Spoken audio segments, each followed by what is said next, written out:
Okay, today we're going to continue to learn the halachas of what doesn't need to have kashrus. So we're going to talk about just mainly one item, but I just brought two examples over here. I'm holding over here a box of spoons. They happen to be very holy box, very holy spoons. They have kashrus on them. That's 100% kosher. Kosher probably means kosher lepesach or parah, whatever it means the kashrus is. So here is the spoons. So you should know this is shtusim v'avolim. You don't need any kashrus for it. There's no need. I don't even have to explain halachically why, because I don't know. Yes, I have no reason to believe why it needs kashrus. Okay. The second one, this is a little bit more tricky. Then I'm holding also here a very holy foil pen. It has a big stamp kashrus with a big moira tzedek, and it says the part of the kashrus over here. It's eno tzorich tevila. You don't have to take it to mikveh. So I'm going to tell you about this. The foil itself don't need any kashrus. So either you buy from anywhere, it's mitzad the kashrus of it. And what it says eno tzorich tevila, I'll tell you why is memanav shach is wrong. Either eno tzorich tevila, anyone you buy anywhere doesn't need tevila. And if he holds that needs tevila, why? Let me tell you, according to him, when he writes eno tzorich tevila, it's wrong. If he holds, whoever paskin that this needs tevila, what he did, I'm explaining exactly what he did, where you're writing it doesn't need tevila, he's wrong. So Memanashach is wrong. It doesn't need any of them tevila. Anywhere you buy, anywhere in the market. And if you do need, he holds that you need to toivel what you buy in a regular place without this kashrus, that all this also have to go to mikveh. And I'm going to explain this now why. Okay. That doesn't need any kashrus, mitzad kashrus, we spoke yesterday. That's not royal achilas odom, not royal achilas kelem. It's ba'alma, it's afra ba'alma, as Colossian of the Gemara, Colossian of the Maggid Mishnah, it's ba'alma. It doesn't need any kashrus. It's not food. It doesn't need any kashrus. Mitzad the tevila, here is the thing. So why that should need tevila? They hold, it's whoever holds that needs tevila, it's kli matchos. By the kli matchos, we have a posuk. I'm going to read the posuk in Torah, straight in the Torah. We will learn from a posuk in Torah that the kli matchos have to go to mikveh. It's a posuk in Parshas Matos. It says over there, ach es azov, es a kosef, es a nechoshes, es a barzel, es a bdil, es a oiferus. The posuk mentioned over here 6 type of different metalware that if you buy it from a goy, it's have to go to mikveh. That's the posuk. That's Mama's posuk in Torah. It's straightforward. So Rav Moshe Feinstein brings that since the Torah specifies the 6 type of metals over here, gold, silver, copper, iron, bdil, we said it was tin, and choish oiferes was the lead. So Rav Moshe says, since the Torah mentioning specifically what kind of metal will have to go to mikveh, so aluminum, it says, even a permanent one, it doesn't have, because it's we found the aluminum like what, the beginning of the 1900s. It's fairly a new material. It was not revealed yet. I mean, everything was in the earth, but was not revealed yet. Time of Moshe Rabbeinu. So Mimela, it says that doesn't have to go to mikveh midoraisa. That's what he holds. He paskins midrabanan it should go to mikveh midrabanan. You could argue over there if midrabanan even have to go to mikveh. No, but I'm going to leave this a whole parsha sugya for another time. According to him, even a permanent aluminum midoraisa doesn't, because it's not part of the matchos of the Torah mentioned. Okay. Now there's another reason. So you could say, okay, midrabanan should go to mikveh. He also has that tshuva next to that tshuva. He has that tshuva why anything disposable doesn't have to go to mikveh, because he brings a raya from the Rambam. It's not called a kli. It's disposable. So even you use it once, twice, 3 times, it still has a halacha of disposal. It's not a definition of a kli, something you keep it permanently. I mean, permanently, everything has an expiration date, a year, 2, 10, whatever. But this is 2, 3 times. It doesn't make it a kli. Since most of the use of this aluminum foils, it's temporarily. Even somebody might use it for not heavy use a few more times. It's something people buy a lot and cheap, and they dispose them. It's disposable. It doesn't have a halacha. Memela, it does not have to go to mikveh. Now, without mentioning a name, what if one of his Talmidim wrote that does have to go to mikveh with a bracha? So he went against his own Rebbe, Rab Moshe, without writing what's his reasoning. He have to go with a bracha. Rab Moshe said it doesn't have to go to mikveh. Anyway, now, so first we established that doesn't need to go to mikveh. It's poshut. I mean, it's nobody would argue in this. It's disposable. I mean, like I said, even you use it twice, 2, 3, 4 times, it's still disposable item. It's not called a kli. It doesn't have to go to mikveh. Huh? What wouldn't last? Yeah. Now, and even somebody going to use it for something light that could keep it for longer. The Rov Tashmisha of this kli, we're going by Rov Tashmisha. Most people use this kli is disposable. Oh, now. So why they come up with this idea it needs to go to mikveh? Just my product. It means whoever come up with this genius idea that I'm going to give you something you don't have to take it, and people go for it because people don't know. Most people don't know. So now if you ask a balabosta, an average balabosta, she wants to buy only something doesn't need to have to go to mikveh, which is this product, this company.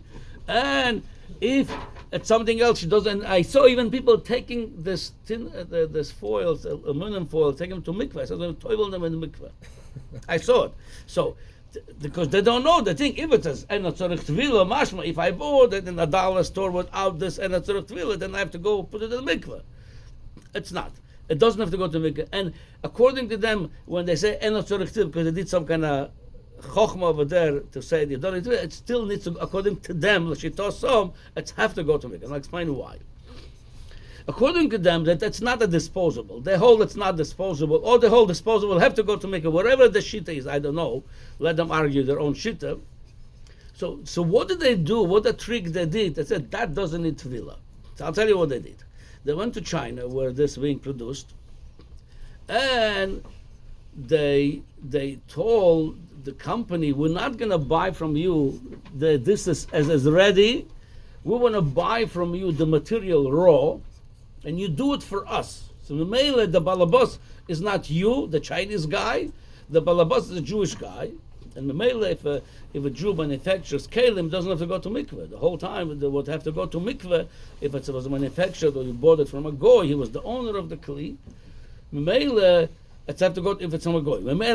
Since they didn't buy this from the manufacturer as a kli, they told them, we're going to sell you the raw material and you make for us the kli. So the balabas is the Jew. It doesn't have to go to mikveh. It's not a pshat that they went and toiveled every product. It doesn't have to go to mikveh. Fine. Let me tell you why the whole thing, I'm sorry to tell you, it's a bluff. I'll tell you why. It says in the Tur brings 2 shittas. In such a scenario, if a Jew gives the kli to a goy, if it doesn't have to go to mikveh. The first shit he brings, Yisrael shenosan kesef leuman akum. A Jew that gave to a goy silver. Avir kesef means silver, to a goyish craftsman. A silversmith. The second le kli, he says, here's for you a silver, go make for me a becher, for kiddush. He says, en tzarich tevila. The Tur brings the first shita that if you give silver to a goy and he made for you a becher for kiddush, doesn't have to go to mikveh. Afilu laman de omar uman koine b'shvach keli kevan shelo nikra shem akum olav. Okay, so like this. There is machloikes. If I gave the goy silver and he made the becher for me, if he becomes the owner of the becher, of the cup, till I pay him. So there's an opinion, uman koine b'shvach kli. If I'm uman, he made the kli. Right now, till I paid him, he becomes the owner of it. So according to that opinion, if he's the owner, I bought it when I paid him for his malacha, for what he did. I purchase it back. Memela, it's have to go to mikveh. Because he was the owner of that kli, the owner, and that's the whole halacha of a mikveh. When you buy it from a goy, you have to go to mikveh. But the Torah says, even according to that opinion, it doesn't have to go to mikveh. Why? Because since the lo nikra shem ha'akum olav, we need another piece of it. It's not enough to be a goyish kli. It has to be known to be his kli. Shem ha'akum. It belongs to a goy. Since that silver you give it him never got a name in the becher, he's the owner. Memele, it's not full ownership. It's not full ownership, it's an ownership, according to that opinion, that because he fixed the kli, he becomes the owner. Since it's not a full ownership, the Torah one told you have to go take the keli to a mikveh when you buy from a goy, when it was fully goyish kli. Since this one, it's a semi-goyish kli because his name is not on it, it doesn't have to go to mikveh. That's one opinion of the Torah. So according to that, according to this opinion, they are right. They gave to the goy, to the Chinese company, they thought, we're going to give you the material of the aluminum, and you make for us the kli. And the name l'choire of the goy was not alet fully. It doesn't have to go to mikveh. Then he brings the other shita, v'ritzvo, kosav, v'ritzvo with the tzaddik. The afilu im noisan kli shovur l'saknoi. Im lo yamachzik revis kodem lochen v'sikna shemachzik revis tzorich tevila the kaimelon hakolel charamamid. He talks about the scenario. I have a becher and it's broke to such an extent. If I would put in it wine or water, it would not hold revis. It would all leak out. That's not a kli anymore. It's a broken keli. And I gave it to the guy and he fixed it for me. I need to toivel it. Why? Because since the guy made it clean now, without his craftsman, without his doing the kli for me, I couldn't use the kli. It would all the water, all the liquid would leak out. The Mele, he says, Hakol charamamid. He made it a kli. Mele, he says, how much more if the guy did the whole thing? I became just raw silver. He made me a becher. He did it. Mele, according to the Ritzvah, he becomes the owner. Even I repurchase it from him when I pay him for his job. I just purchase it from him. It's have to go to mikveh. So that's the two opinions. And you could say, so these people, this group of people that came up with this genius idea, kosher aluminum, they're going with the first opinion of the Tur. That's, you see, if I gave him the material and he made it for me, it's not his, it's mine, it belongs to the Jew, but it doesn't have to go to mikveh. Okay, so let's see how it paskin Shulchan Aruch. Take the mechaber paskin, Yisrael shenosan kesef leuman oivet kechovim, lasses men a kli en a tzorich tevila. The mechaber paskin take doesn't need tevila, so lichoire they follow those rabbonim that they come up with this idea to make a kli doesn't need tevila. The shita of the mechaber that I gave him the material and he did it, it's not a goyish kli, it doesn't have to go to mikveh. However, the Ramah pasken, v'yesh choilkin, he brings the shit of the Ritzvah, v'yesh l'tovloi b'lo bracha. Ramah says you still have to take it to mikveh without the bracha. Yeah. Okay, so that's okay. So it's like this.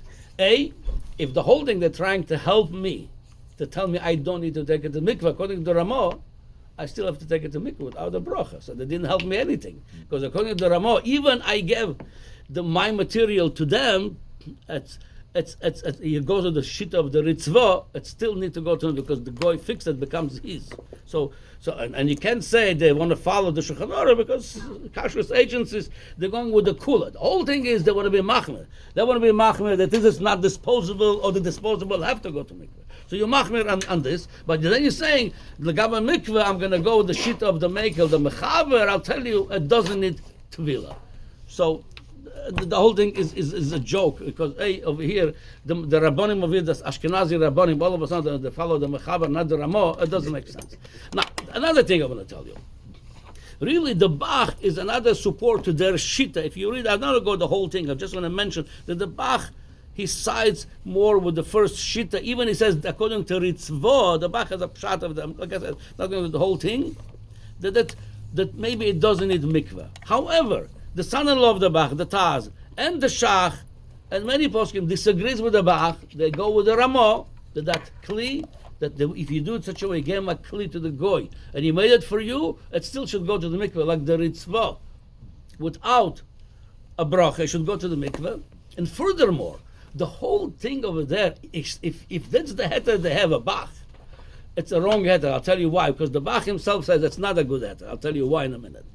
The whole reason what they cheshbon is, I gave the goy my material. So I have news for you. They did not give the goy the material. They went to the factory and they made a mechira, a shtar mechiras chometz. They said to the goy, we're going to own the raw material. and we're going to sell it, we're going to give it to you to do it for us. The whole thing is a paperwork. And we make a And kinyan. according to the Bach, you can make any kinyanim you want. According to the Bach, he says, he stresses out that the inyan of here of Shem Hagoy Olav or Shem Yisrael Olav, the inyan itself to be, and those should not go to mikveh because Shem Yisrael Olav, meaning I gave you my silver, I came out with my silver to you. They did not come with their silver. Everybody knows, and if you come into the factory, you're going to say, who this foil for? This means it's right now belongs to us till they pay us. The Chinese company, they're going to say. So mainly, Shem Yisrael was never on the material. They just took the material of the company. They made some kind of mechiras chometz with that. They made some kind of paperwork, contracts. They didn't change their. If you ask anybody who the material belonged, says belong to the factory. So the whole thing is over here, according to Kula Alma, if anything, if you hold it, that needs to go to mikveh, it still have to go to mikveh. So I don't know what did they accomplish. They accomplished for marketing purpose to tell people that don't know, you need to buy my product, and anything else is not kosher. So the whole thing is wrong. So that doesn't need kashrus mitzad. Kashrus, what's in it, because it's not royal achilas, odom achilas kelim. It's just a kli that doesn't need kashrus. And tevila, anywhere you buy, it doesn't need tevila anywhere because it's disposable. And what they made a trick, it needs like we took care of the tevila. They didn't take care of anything. They just tried to do some kind of loophole that it's to begin with. The whole thing is wrong from A to Z. Yeah. So that brings another question. Look at the knives you buy at Jewish stores. Oh, very good, very good. You Knives. mentioned. I wanted Should you to. not So be I referring don't to- know really how if it's knives coming from a Jewish manufacturer, which is I doubt it because then it doesn't need to go to mikvah. I am afraid I have to find out. This I know for sure. 99. I even spoke to people. That's how it's done. The way I said the process done. The knives and other they said if it's done the same way that they went to the Goyish company, told them buy the material, you make it for us. It needs to go to mikveh. Probably is. I doubt it's a Jewish factory. It needs to go anyway. to mikveh, and even possibly with the bracha. Since we don't know what's going on, I would take it to the mikveh without the bracha. All these things. Huh? Which case does it go? There's things One in the stuff market sells today, knives. knives and other stuff that they say it doesn't need tevila.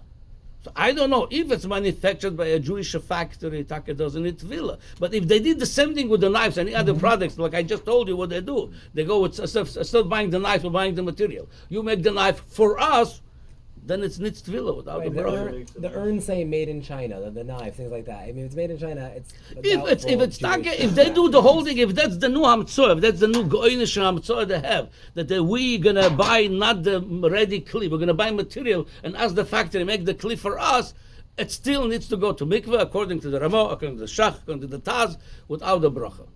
So you got the information. You do have the mechaber to rely on if you want But to use the no, knife. but you can't say in America that they follow the Ramo. All of a sudden, so what are you doing over not here? talking about that. You all of a I'm talking sudden saying, "Hey, you're paskin that's not disposable." According to who, I don't know. It's it's Not disposable. the knives, the urns, those things. Okay, You have what to make, so that's not... no. have I'm it? sorry. No, you can't say that. You can't. All of a sudden, you can't say, well, you're switching. In this halacha, we're going to follow the mechaber. I'm sorry. And also, more than that, even like I said, even you're going to say you follow the mechaber, the Bach himself says that the punchline over here, the optics of here, what it's known, that was not known to be a Jewish material. So some of the factories... The whole thing is a paperwork. Everybody knows that you're going to this company. It's the whole thing belongs Some to of the them. factories are legitimate. There's urns. I bought one that says made in Muncie, so that looks like it's actually a Jewish factory. I would find It says out. made in Muncie. I would find out. Yeah? I would find out. Again, I don't know. I'm not saying it's not. I don't know, but I would find out because if they're relying on this heterim, the whole letter is not a heter. Got it. Okay, shkoyach.